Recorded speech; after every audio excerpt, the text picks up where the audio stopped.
Di po.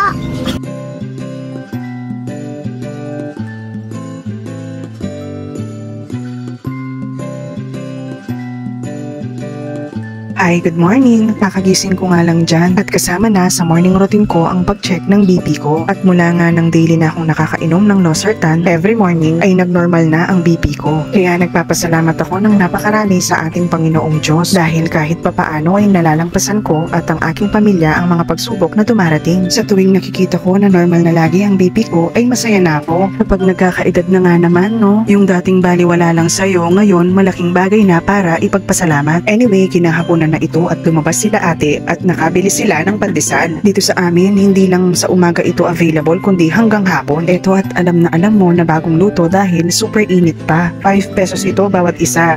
Sulit na rin sa 5 pesos dahil may cheese na at siksik ito, hindi puro pampaalsa lang. Gustong gusto din pala ito ng batang makulit. Ayan at kahit mainit-init pa ay sumasamal na siyang makakagat.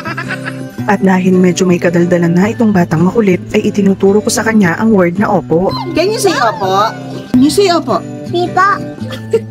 Again, can you say opo? Di po.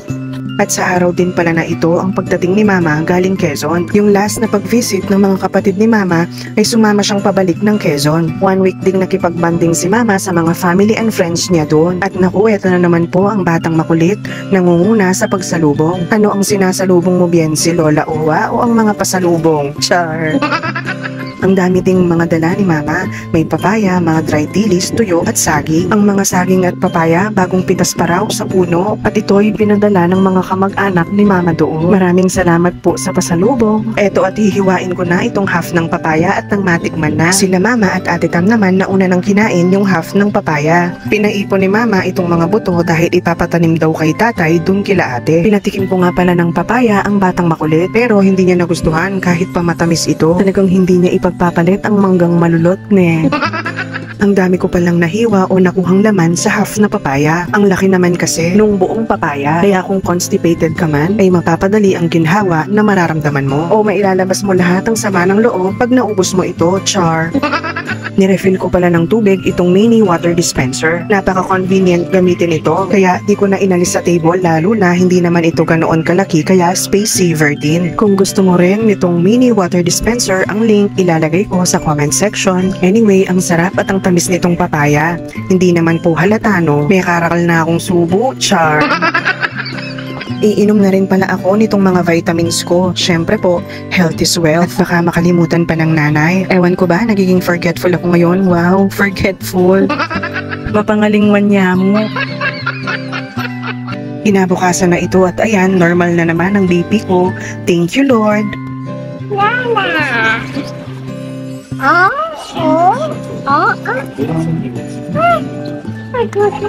Where is Kuya Gab? Oh no. Where's Kuya Gab? Ang daldal mo na talaga, Bien. Gumawa na naman pala ng atsara si Mama. Yung mga ginamit na papaya ay fresh pa galing Quezon. Bagong harvest daw po ito sa taniman ng papaya ng pinsan ni Mama. At sa mga o-order po, huwag po kayong mahihiya cause PM is the key. At eto naman ang mga napamiling dried dilis ni Mama. Ire-repack niya ito para pambenta din. Ang sarap ng dilis na ito. Hindi ito yung typical na nabibili sa palengke. Hindi kasi ito maalat. At kahit malutong ang pagkakaluto mo dito ay hindi pumapait. Di tulad ng relationship nyo ng ex mo na pagkapait-pait. Charot lang, wali. Kami dito sa bahay sa tuwing wala na kaming maisip na iluto ay magpiprito lang kami ng dilis, isasawsaw sa suka, then iuulam sa kanin at may side dish na atsara. Ay naku, panalo. Parang pagkapanalo lang ni Manny Pacquiao sa boxing, char. Naku, pasensya na po. Ako mismo natatawa sa mga pinagsasasabi ko.